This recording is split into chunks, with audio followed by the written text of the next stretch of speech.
you notified when we go live anytime here in the future. Now, let's switch gears, and I want to jump into a video and audio that I heard earlier today. Actually, I heard it yesterday, and we didn't have time to get to it, so I want to get everybody's take on this. You guys know First Take. Listen, we know what they are. They're very, very you take this stance, I'll take this stance, you take that stance. Things got kind of heated between Stephen A. Smith and Dan Orlovsky on this show. And I'm going to pop a screen grab up here, and we're just going to play the audio. And I want you to hear, and like I said in this tweet, let me just read the tweet to you guys real quick before we get into the audio of it, okay? I just said you could tell Dan Orlovsky was exposing Stephen A. Smith for hating on Jordan Love when Stephen A. Smith started screaming over him and cutting him off, okay? Imagine if Jordan Love, think about this, guys. Anybody who watched that game the other night between the Philadelphia Eagles and the LA Chargers, imagine if Jordan Love had thrown four interceptions and lost a fumble, 5 turnovers in one game. Imagine if he had done that versus Chicago and Jalen Hurts beat the number 1 seed in the NFC. What would the narrative look like? They would be raking Jordan Love over the freaking coals, right? Instead, Jordan Love goes out there, throws 2 touchdowns, leads the Packers to a victory over the number 1 seed Chicago Bears at the time. They're now first place in the North. They're the number 2 seed and a chance to finish strong down the stretch and potentially have a first-round bye and the number 1 seed in the NFC. And this is how the mainstream sports media is reacting to it. Again, Dan Orlovsky, tip my cap to him. He goes in pretty hard here, like calling people it's idiotic to think that Jordan Love isn't playing good football. It's wild. Stephen A. ended up changing his tune at the end. But listen how defensive Stephen A. Smith gets. And it's funny how the goalposts move every time it involves a Packer. Now, all of a sudden, Jordan Love's being judged off of only the playoff performances. Not even only the playoff performances. The playoff performance where he threw 3 interceptions. We're going all the way back to the Philly playoff game last year. Now it's like nothing matters right now, right? It damn sure don't matter that he cut apart the Dallas Cowboys in his first playoff game, right? That don't matter now. But anyway, let's go to the clip. I'm going to pause it in between, and I want to get your all's take on what Stephen A. Smith has to say here. And like I said, we get a little Cam Newton in here too, which is hilarious. We got some stats that kind of proves Cam Newton wrong and some of his stances here as well. But here we go. Let's start the clip. What you doing? How that make any damn sense to you? Overall, we get to count the totality of the game. That makes no sense. That argument makes no sense. It literally makes whatsoever. sense. They ran the ball down San Francisco's throat. Number 3. It doesn't matter. You can't sit up there and ignore a quarterback throwing 2 interceptions in the fourth quarter of a playoff game and say Dan wasn't ignoring the fact that Jordan threw two interceptions in the fourth quarter. And I love how Stephen A. Smith conveniently leaves out that one of those was a shot play where, listen, Philly's defense had us kind of hemmed up, and he had a one-on-one shot to Dontavion Wicks, right? So it's, hey, you take your shot there. I have no problem with that interception. At some point in the game, you got to take a chance. You got to give your guys a one-on-one opportunity. In my opinion, Wicks didn't play the ball very well. They end up getting a great interception, the Eagles did. He conveniently leaves that part out, that the running game had kind of stalled. The defense kind of had us hemmed up, and Jordan had to start taking these calculated risks, right? But let's continue. He was really good up until that moment. Please, that moment counts more than anything else. 2 interceptions in the fourth quarter. That's just nonsense, okay? Number 3, I keep telling you this. Ultimately, it's about moments. It's about moments. What the hell does that mean? Ultimately, it's about moments. What it tells me is when I'm eating my quesadillas in and out of the room and talking to the friends that I've got over for our football party, right? And I need to know I need to have a moment where I go, this guy was excellent here. You're not even charting the game. You're not even looking at the down and distance. You're not looking at how effective the running game is. You're not looking at how their defense changed things up completely from the first half to the second half and the adjustments that have to be made on all. You're not looking at none of that. It's about moments. That's such a weird stance. And all I'm saying about Jordan Love is what really, really counts is what he's going to do in January, because we know how skilled he is. It's about what you do when it really, really counts. That's what I'm waiting to see from him. Like against Dallas in the playoffs, his first year as a starter, like pretty much in prime time, essentially, the game of the week on Fox against the number 1 seed Chicago Bears at home, where most of these idiots were predicting that the Bears were just, the Bears are going to take the North, they're not going to give it back. Again, what do these big networks do? They cater to the large markets, right? The larger fan base there in these large market towns. That's all I'm saying. Okay. Cam, go ahead. You can respond. All right, so here's Cam here. The caution that I have with Jordan Love is when you put that the things that will kind of go. Wait, can we just say this too? I don't mean to cut him off here, but I think it's absolutely hilarious that the argument against Jordan Love is, what do you do in those big moments? Y'all remember when Cam Newton refused to dive on a fumble in the Super Bowl? Just saying. Against him, teams that get after the quarterback and teams that are opportunistic with the ball in the air. When you look at the Rams, when you look at the Eagles, when you look at Seattle, those type of teams, they play bully ball. They have that type of dynamic in their type of play. And those are the only things that to say how great Jordan Love is, the thing that will make you question, he will put the ball in jeopardy at some point of the game. When you go back and you say, Dan Orlovsky, just say, sit through this. Him talking about putting it in jeopardy, right, in harm's way. Dan's going to go off here in a second. And boy, he smacks him with all kinds of facts. And then you notice Stephen A. Smith starts talking over him. You could tell Stephen A. Smith's like, oh no, Dano's owning us right now, right?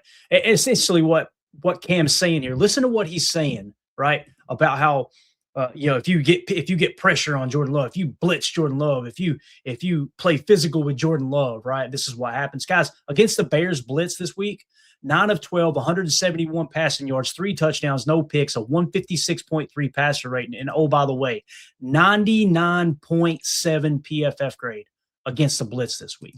And listen to how he talks as if Jordan Love crumbles under pressure. It's wild. Orlovsky, in the fourth quarter, well, that's the time of the win. Especially in the playoffs, the second half alone is the determining factor whether we win or we lose. We can have a great first half, but if we don't perform in the second half, then that will be, something that will impact the game, no doubt about it. Yeah, here we go. Listen to Dano. Just listen to the facts he brings. This is my problem, Cam. Everyone talks about Jordan Love incorrectly. You say put the ball in harm's way. He's thrown 1 pick since October. He's thrown 1 pick. He's got 4 interceptions on the year. 4 interceptions on the season. Jalen Hurts just threw 4 interceptions in 1 game. Think about that. He's not this gunslinging, reckless quarterback. He throws the ball downfield. They're aggressive as an offense. Ever since Christian Watson's come back, they're pushing the ball downfield. But we talk about Jordan Love like he's a walking turnover. That's not accurate. And that's my whole gripe, Cam, with the way that we have allowed people to talk about him is because maybe early on in his career, yes, I would agree with that. But really over the course of the last 3 seasons, he's one of the least interception-prone quarterbacks in the NFL. I think when it comes to how many times, and you know this, how many times I'm throwing the ball versus how many times I throw picks, he's on par with Jalen Hurts, who's historically risk-averse. And so that my whole gripe, other than the other night when he threw 4 interceptions, right? Gripe about this whole situation is everyone talks about Jordan Love in a false reality. He's not that guy. And I'd also say this. No. Yes, Cam.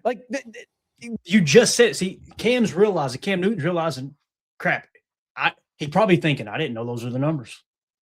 Hell, I didn't realize he only threw 4 interceptions, right? Yeah, you can tell Cam is very uncomfortable. This is where Stephen A. Smith's going to swoop in here in a minute and try to save him too. Yes. And by the way, notice how they're teaming up on Dan Orlovsky. They're teaming up on the person defending the Green Bay Packers and Jordan Love, which is hilarious. Yes, the numbers are what the numbers are. The game plays. Dave, he's thrown 1 pick, I think, since November 1st. And so I sit here. He's got 4 interceptions on the season. And I sit here and I go, okay, the quarterbacks that are in the NFC, if you think about the quarterbacks that are in the NFC right now, you trust Jordan Love or Jalen Hurts. You trust Jordan Love or Caleb Williams. You trust Jordan Love or Sam Darnold. Okay, so let's just go through a couple of those that he just named off, right? Because he's kind of asking him, who would you trust more, right? He said Jalen Hurts, correct? Jalen Hurts has 19 touchdowns and 6 interceptions. His EPA per dropback is minus 0.02. Caleb Williams, people were so enamored with Caleb Williams, right? Caleb Williams, same exact numbers, 19 touchdowns, 6 interceptions. His EPA per dropback, plus 0.02. He's ranked 54th in adjusted completion percentage across the entire league. Guys, 54th. You understand there's only 32 teams, right? That means half of the backups in the league has a better adjusted completion percentage than Caleb Williams does. But again, they'll talk about Caleb Williams like he's the second coming, right? And then all of a sudden, when you talk Jordan Love, it's a whole different standard. right? Again, Jordan Love on the season, 22 touchdowns, 4 interceptions. You know how many quarterbacks in the National Football League in the 2025 season have thrown 22 touchdowns and 4 interceptions? No more than 4 interceptions. There's only 2 players that's done it. Matthew Stafford, 35 touchdowns, 4 picks. And then you got Jordan Love with 22 touchdowns, 4 picks. They're the only 2 quarterbacks in the league, not just the NFC, the league that's done that. You trust Jordan Love or Baker? I got the only guy that definitively you would sit there in the playoffs and say you trust him. No questions asked more would probably be Stafford. Yep. And I'll live in the world because Jalen's done it. Like, I can't get past the fact that we've seen Jalen. And you hear Dan's giving Jalen credit like, hey, he won a Super Bowl. He's not saying Jalen's cheeks. All he's saying is, why are y'all trying to pretend like Jordan Love is cheeks when he's outperforming all these guys that y'all put up on this pedestal every single week? It's crazy. And shout out to Nick McSwain in the chat. LaFleur said 2/3 of the interception in the Eagles playoff game was wide receivers running routes incorrectly. He hasn't been turnover prone since his first season. It's so true. Again, the 2 interceptions that he threw 3 interceptions in that playoff game. 2 of them, Matt LaFleur said the receivers ran the wrong routes. The other one was the one-on-one shot play where he had Dontavion Wicks in one-on-one coverage and the defender made a hell of a play. Wicks made a bad play on that ball. Now, that's not to drag our wide receivers. They have gotten so much better this year. Wicks has just been like, holy cow, this dude is legit this season, right? But again, if you just look at the box score and you base your argument around just the box score, which is what Stephen A and Cam are doing. Cam looks, I'm going to drop this down for just a second. I want you guys to look at the looks on their face. Look at Cam looks confused, like, boy, I wasn't prepared for this. Stephen A looks pissed because he's getting proven wrong right now. And you'll hear him. He gets hot here in a second. So completely agree, though. That's a great point there, Nick. Appreciate you, man. Here we go. Do it. But other than that, he's right there. Oh, I'm sorry. So that was the end of the clip. There was one clip. I think it was early on because Stephen A seemed to take a little bit of what's the right word? Take a little bit of offense to the fact that what Dan Orlovsky said was, if you think that Jordan Love is not playing good football right now, it's an idiotic thing to say. Oh boy, Stephen A got mad. He got hot. And it's funny too, because Stephen A Smith, he's always been this kind of this titan in sports talk, and now he's starting to drift into politics. He literally spent the first part of that argument, it's about a 12-minute clip total. He spent the first part of that argument after Dan made that comment, basically catering to the audience and going, Dan Orlovsky thinks everybody's idiots. He thinks 90% of the fans are idiots. And he literally beat it. Dan was just like putting his head down like, oh, Lord.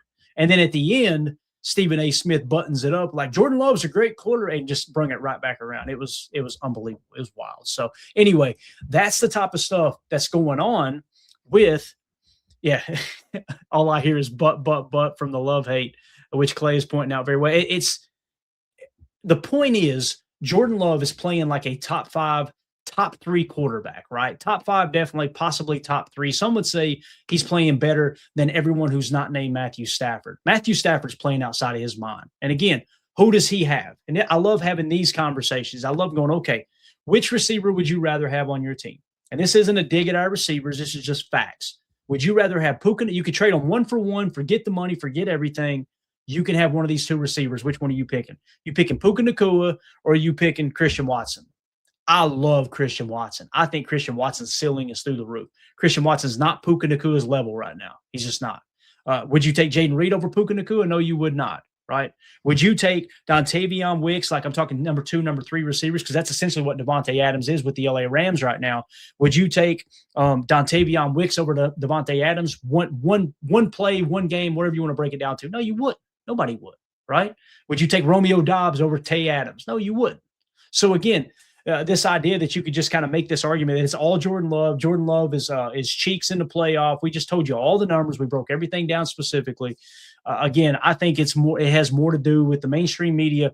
They want to make sure they beat down little Green Bay and make sure they're propping up these Chicago franchises, these Philadelphia franchises, these New York franchises. They want these franchises to be at the top because that's where the large majority of their media market is. Period. Case closed. That's what I see anyway. So it's really, really interesting to see how everyone kind of adjusts their stance as you get later into the season. The beautiful thing is we get to finish this thing out, baby. That's what I love about the Caleb Williams conversation. We said it going into Chicago week.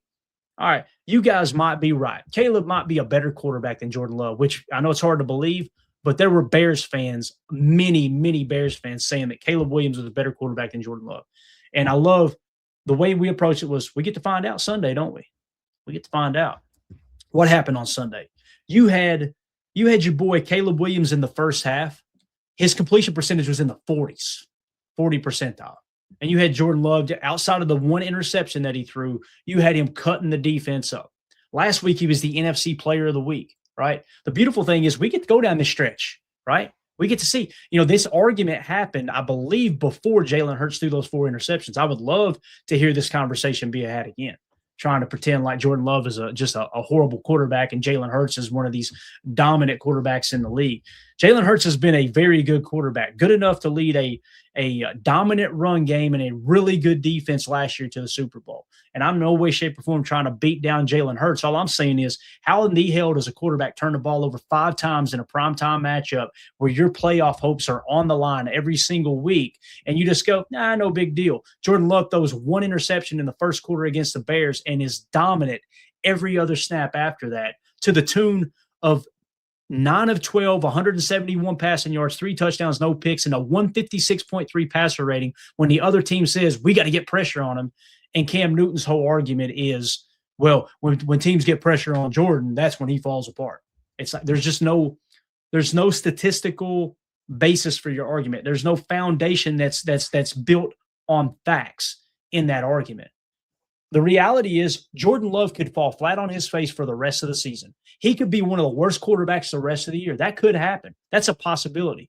Very, very, very small possibility. And if it did, we'd be in here going, man, he's just not playing good enough. That's bad, right? I mean, that we would be talking about that. And we'll be pointing out the other things that go into those effects as well. But boy, oh boy, when he's dominant, when he lights it up like he did the back half of 2023, right? When he lights it up the way he is right now, 22 touchdowns, 4 interceptions. Are you kidding me? Like, the run he went on the back half of 2023 was better than Aaron Rodgers' MVP years, any of them, right? So, again, you just need to give credit where credit's due, and we know what it is. They cannot stand the fact that it looks like the Packers have got another legit slam dunk franchise quarterback. Possibly it's really, really early, but if you keep these type of numbers up, if you go out there every year and you throw 35 touchdowns and less than 10 interceptions every single year, which is looking like Jordan's going to be able to do, and then you get a better grasp of the offense, and now you're able to kind of tack on extra things here or there, like you're seeing Christian Watson at the line of scrimmage, Jordan coming to the line, and literally, you can't see my hand, but down next to the side just does this, and you see Christian go, and bang, that's been changed to a slant, a lookie, and you take it to the house for 41 yards. When you start seeing that stuff, and it's only going to get better year after year after year, and you see Jordan evolving along with Matt LaFleur in this offense, it's not wrong to go, if he keeps doing this, we're going to be talking about a 3rd straight Hall of Fame quarterback. That's what we're going to be talking about. So, again, it's not about MVPs. It's not about Hall of Fame. It's about winning a Lombardi. I think Jordan Love gives the Packers a great chance to do that, right now. A top 3, definitely top 5 best odds chance to do that at the quarterback position. And the fact that some of the people in the mainstream media refuse to believe it is just wild. And that's why they resort to shouting and getting upset and all nervous and everything on the camera, because they realize, yeah, this boy's arrived. And he's only going to continue to get better. Because if you guys heard the McAfee interview, you're talking about somebody who's humble. He's having a good time. He's humble. He's always deflecting the praise and putting it back on his teammates, his coaches. This dude's everything you want in a leader. He's everything you want in a QB1. So I want to know what you guys think in the comments. If you're watching this video back later, let us know exactly what you think about Jordan Love. Where do you rank him? Do you say he's top 3? Is he top 5? Maybe is he just top 10? Maybe you think he's outside of top 10. Those comments and arguments are welcome as well, as long as everybody keeps it respectful in the comments. We'll always have that conversation. I want to know what you guys and gals think about Jordan Love. Where do you see him now? Make sure you throw that in the comments. Also, make sure you hit like, subscribe, and click the bell icon so you're notified when we go live in the future. Like tonight, 6 p.m. Central for PTA Live. We're going to show you our updated PTA rankings. We're going to give you an early preview of Packers Broncos. This is a collision course between, I think, 2 top 5 teams in the National Football League to kind of, who knows, it may just be a Super Bowl preview. It's going to be awesome breaking all that down. So you guys make sure you hop in here, 6 p.m. Central for PTA Live. Appreciate y'all jumping in. The chat was on fire. Thank y'all for coming in here and talking ball with us on short notice. My name's Clayton. This is PTA. Go Pack Go. Here we go. We're out. Bye, guys.